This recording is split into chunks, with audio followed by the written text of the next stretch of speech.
Hello. All right. Let's talk Chengjiang fossils. So here's an example of one. And what you see here, this is something from around the Middle Cambrian. So the Cambrian explosion, right during that. This is an animal that is related to trilobites, but whereas trilobites have three lobes, sorry, a head, a thorax, and then it's called a pygidium, like the little tail.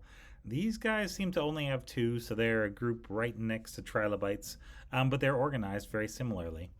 What makes Chengjiang special is that you get a lot of very good preservation, and you will get preservation of internal and external parts, and you'll get preservation of soft tissue that usually goes away real fast after a thing dies or gets, covered in a landslide, as is so often the case with fossils.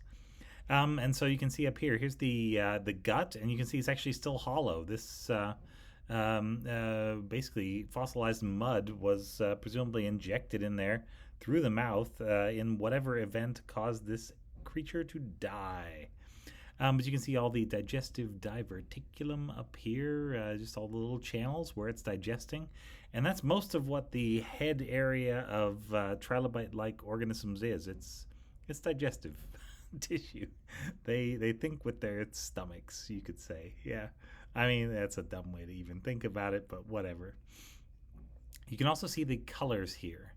So we think this was a soft-bodied trilobite-like organism, and so instead of trilobite organism, we say trilobite-omorph, thing shaped like a trilobite. The different colors are actually picking out, are resulting from different minerals. So the pinkish reddish stuff, most of that is going to be iron compounds which have rusted. There'll be a little bit of phosphate in there as well. The hard parts of everything at Chengjiang are gone. We think they were initially preserved, possibly in pyrite preservation. And since then, while the rock was undergoing all these changes, what we saw is that the material that made up the hard parts has been completely replaced. It's gone. And what you're left with is that little reddish hue that used to be on there that led to their initial protection, and a really nice sort of internal cast of all the rest of the animal. And so there are parts in these Chengjiang fossils that are super delicate, things like nerves that you can actually see on different tissue types because of the way they were preserved. So it's neat in that you have great preservation of soft parts, but we have almost exclusive preservation of soft parts and no real preservation of the hard parts. They are completely lost in this weird preservation process.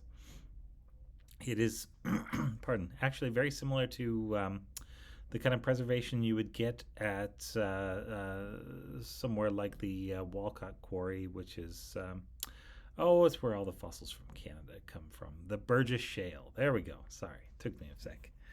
We're basically missing hard parts and have casts of them and have real nice impressions of the soft parts. Altered versions. So when is Chengjiang? Well, it's right about here. So there you go, and that is Su. It sounds like formation. But you can tell from the coloring, it's right about here, right about the bottom. So it's between stage 2 and it's in early stage 3 of the Cambrian. So that's actually pretty low in the Cambrian. You could say this is the end of the lower Cambrian, or you could say it's the beginning of the middle Cambrian. Whatever, those are arbitrary. But you get your first trilobites that appear in the fossil record right there, and then the Chengjiang biota is just on top of that. Biota refers to all the animals, plants, whatever, that are living at that time that are part of the fossil record, including the ones that we can only see from ichnofossils in the fossil record. And these are happening just after the earlier points. So around here and around here are where you start to get the small shelly fauna. So this is the point at which organisms basically start to armor themselves presumably because there's a rise in something like predation, although you can sometimes see the marks of predation on these very earliest small shelly fossils. But usually the predators are not known, speculated widely, but not known. Shown up here is our daily inspiration. This is a hallucigenia, little spiky worm-like animal that walks around, and they're picturing it hiding whenever it sees a great big anomalocaris swim by, which is the big shadowy thing going above, which we think is the top predator from the early Cambrian seas. All right, where's Chengjiang now? It's in China. Chengjiang is a county in the Yunnan province, and the best sites are found around here. Although not all of that is exposed, so some of it could be dug up, perhaps. Where did it used to be? Well, all of South China used to be kind of tilted sideways and sitting right here along the equator, which is a great place.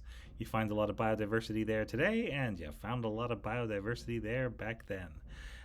Where it's warm and sunny, there's lots of opportunity for algae and plants and things like that to grow. And where there are algae and little phytoplankton, let's call them, that's an opportunity for various filter feeders and grazers and other organisms to come along and eat some of that bounty that is growing there. How did they fossilize? Well, there's actually basically we think it was a slope, like a big long slope along the seashore, so that's great. And you've got some organisms that lived in particular places, and some organisms that were only fossilized when they were washed downhill. So we think the stuff that's up here in the oxygen-rich area probably allowed enough scavengers and enough oxidation processes that they usually don't fossilize or don't fossilize well. There's this middle area where there is an optimal delivery because there are things living there. There are things that are washed downhill. You can see the little mudslide here.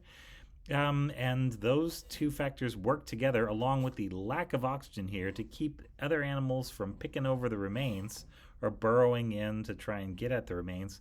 And so that's why we think you get really nice fossils there. And then if you were to look further down that slope, and you can find areas like this, you tend to get broken bits of the things that you would have found in other areas.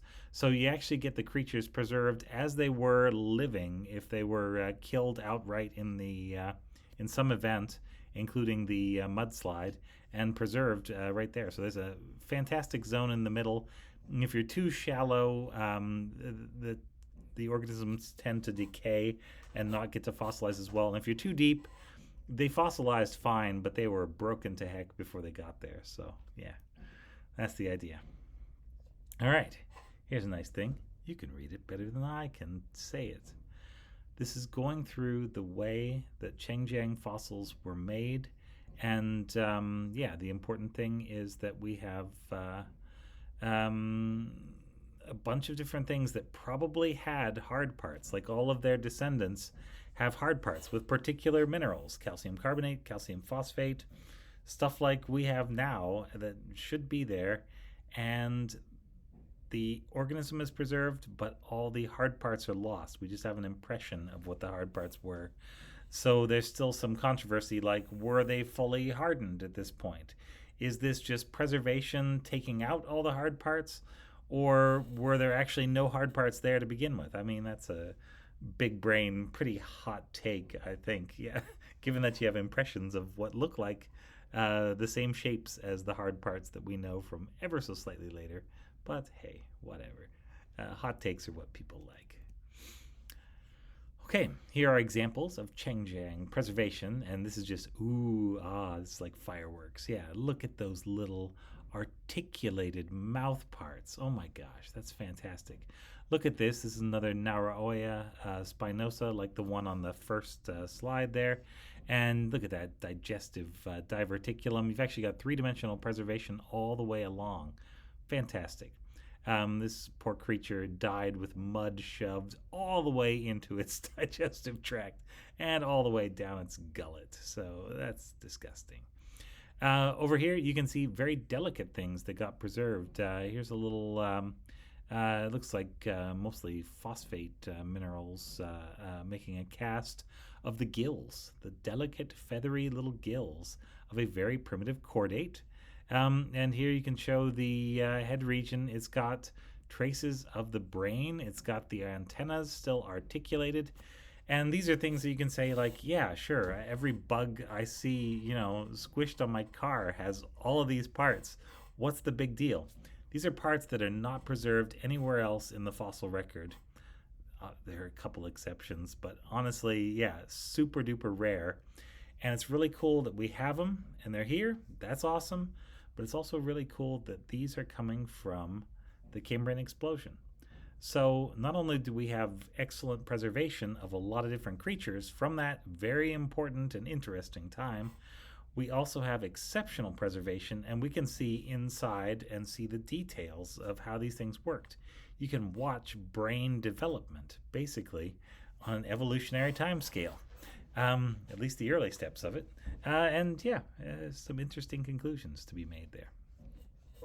Here's some examples of this. The VNC, that is the ventral nerve cord of this little primitive crustacean. And you can see they've got it in different views, but it has a brain that's basically like a ring shape, which is very common today in a lot of different kinds of invertebrates, and hooks up to the eyes, which of course it would have to hook up to the eyes. There's also a gut, and the gut sort of sits on top of that, and will often fossilize in a different color because the gut had maybe an acidic pH, and so it attracted different bacteria that laid down different biominerals on top, and voila, you get these beautifully colored. All the hard parts are gone, but darned if there aren't impressions of everything. And they're pancake thin, but they are fantastically preserved. Chengjiang fossils. Yeah. So, around where you get Chengjiang, if you go over to Greenland, there's a place called Sirius Passet. Similar preservation. No hard parts, but great impressions of hard parts, and a lot of animals that were basically caught in the act and murdered by something, probably a little landslide, something like that. But you can actually, and then later you get the Burgess Shale. That's toward actually the end, middle to end of Cambrian. The Margam Shale is what you find in Utah. And there's some really cool things that come from there, although the preservation is that, once again, all the hard parts have dissolved. But you have a nice impression of where they used to be and the little sort of metallic coating that originally led to their fossilization. Here it's looking at brain development in some of these different groups throughout the Cambrian. And so there's a little key at the bottom, and this is when certain types of brains or nerve cords appeared in different organisms. So you can kind of trace the radiation of brain development, which is a pretty cool thing to be able to do. Okay. You don't find everything that was living at Chengjiang. We think there are definitely some missing components, but you do find a wide range of creatures. They're usually very, very tiny, and they're usually preserved without the hard parts. And if the preservation is not amazing, which, if you're too high or too low on the slope, then you get kind of a smudge that's pink, and you say, what is this? What did this used to be? These are the different kinds. So infaunal creatures live under the ground. They live in little tubes. So they're actually buried already while they're alive. And so a little mudslide comes along, yeah, it's going to bury them unless they can dig their way out. But they get preserved very nicely. Yeah. So thanks, infaunal creatures. You left a great fossil record. Yeah. Sorry you had to die. Sessile means things that just sit there, and they live. Epi is on top of, and benthos is like the sea bottom. So these are things that live on the fairly near shore sea bottom. Vagile epibenthos, think of those as little vagrants. It means they have the ability to move. They can kind of walk along the bottom. Nekton and nectobenthos, these are swimming organisms, but they're probably swimming right close to the bottom, which is where everything seems to be focused in terms of what we understand about it. Now, consider, when there's a landslide, are you going to preserve everything that's in the water column? Probably not. They're probably gonna watch and say, "Wow, yeah, looks bad down there. Glad I'm not living glued to the bottom. And everything that was glued to the bottom is going to be covered over and maybe might get a chance to be fossilized. Yeah. There's fairly little comfort for them, I would imagine. You do get a couple of organisms that were at least originally thought to be pelagic, which means basically things that are up in the water column but still pretty near shore. So, not deep sea organisms. We have no idea what's going on in the deep sea in the early Cambrian. But near shore swimmers that are like probably less able or likely to ever hit the bottom. These tend to be rarer because the preservation of landslide and then you die and then you're preserved tends to avoid picking things out of the water column. So, kind of rare. But you get a marvelous diversity of things that couldn't get away or were just hugging the bottom as it was. Here are some beautiful examples. And again, these are just the fireworks you can look at and say, wow, so cool. Here is a little, it would appear to be a comb jelly. And this one also is thought to be a different kind of comb jelly or ctenophore. That's Ctenophore. Here are some little sponges, and we think they had long, straight spicules, and you can see the little lines they have left. They got really cool mineralizations, sometimes purple, sometimes blue, and I'm not sure what that is. There'll be some phosphate in there, but there's probably something else in there as well. I don't know that it's copper. That would be weird, but it's possible. The spicules themselves are, of course, gone because this is Chengjiang, but we have impressions of where they were, so we can see what shape they used to be, which is useful. So we think this is a very early, possibly hexactinellid sponge. Although if there's no spicules left, you can't tell if they're made of silicon dioxide. Now can you? Yeah. Here's a weird thing called Lydian tylodes. It is sessile epibenthic. It's got a little root and it's got a little cup body. It's covered in little tiny shells, like little itsy bitsy shields all over its body. Kind of weird. And it's got tentacles at the top. So presumably some kind of filter feeder that would sit there, generate a water current, capture things that went by, and funnel them down into a mouth and I believe a U-shaped gut on this one. Heliomedusa orienta, fantastic looking. We think it's a primitive brachiopod, and you can see the two feeding arms there and there, there and there, and then there's all these tentacles coming off each of the feeding arms. And then those are basically going to serve as a conveyor belt. So here's in between the arms. Here's arm 1 and here's arm 2. And so the food's going to get passed from here along back to about here, which is where the mouth is. This area right here would be where the muscles are that are going to snap the shell closed. And we'd love to know, did these actually have a brachiopod type shell? But it's Chengjiang, so we get a nice impression of where the shell used to be, and, good luck. See if you can figure out what it is. Here is a little, I believe it is considered to be a preapulid worm, Maotianshan. And you can see it's got a little gut in there. And look, the gut's even hollow. It got some sand shoved down into it when it was dying. And here's the rest of the gut, but it's still there, picked out in a sort of a purpley color. You got body segments, just like you would get in something like an earthworm or a modern preapulid worm. And there's the little sort of feeding appendage. It's like this tusked little tongue. And the way modern ones use that is they rasp with it.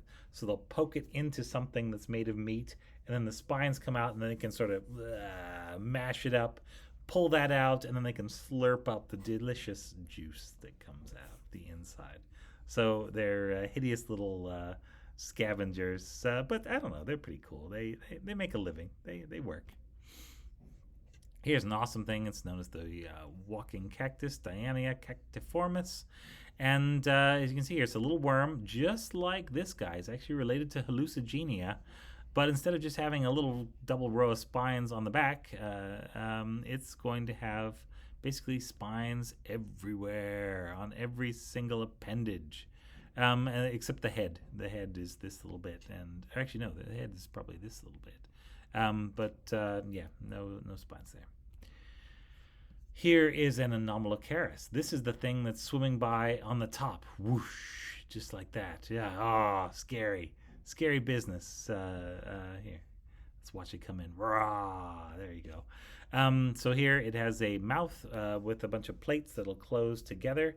They'll iris together is what we think. So there'd be a muscle ring around that, but inside you can see evidence of the gut. You can see evidence of some of the big muscle groups that are here that would help it presumably flap along. At the front, you can see it's got these two big tentacles. They're thought to be feeding tentacles for grasping food and putting it in the mouth. People have had a lot of ideas about what these tentacles can do. Originally, they thought they were maybe like puncturing, like, rasping and puncturing. Now it looks like they may be a little bit too delicate for that sort of work in modern reconstructions of this creature. And so, they may have just been for picking things up. It might have been more of a scavenger than a top predator, but it was big and it would have been fast, and it has really good eyes, so it can see stuff. So, if something is doing hunting at that time, this is a good candidate for the main hunter. Here you go. You got a little cnidarian here, like a little sea anemone with its tentacles poking up there. Shangwangia. And then you got some questions at the end. Let's see. Where they live? Oh my gosh, we had a couple slides about that. Where do you find them now? That'd be China. Yeah. Yunnan province, Chengjiang county is where the most famous quarry is, but they run in that diagonal line for quite a distance. Let's see. The formation where the Chengjiang biota occur is called the Maotianshan Shale, which is the Sky Hat Mountain Shale, if I remember right, in Chinese. What do those terms mean? We went over them just a minute ago, and you got a handy little picture. Look them up. What do the terms anomalocarid, like an anomalocaris, that's the big swimming thing. Lophophorate, that means something with a pair of feeding arms that have little tentacles on them. Something like a brachiopod has a lophophore, which it uses to feed. So that's that.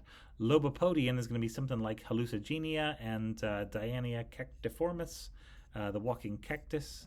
They have little squidgy legs on the bottom, or big fat spiky legs in the case of Diania, and they usually have some kind of armament on the back.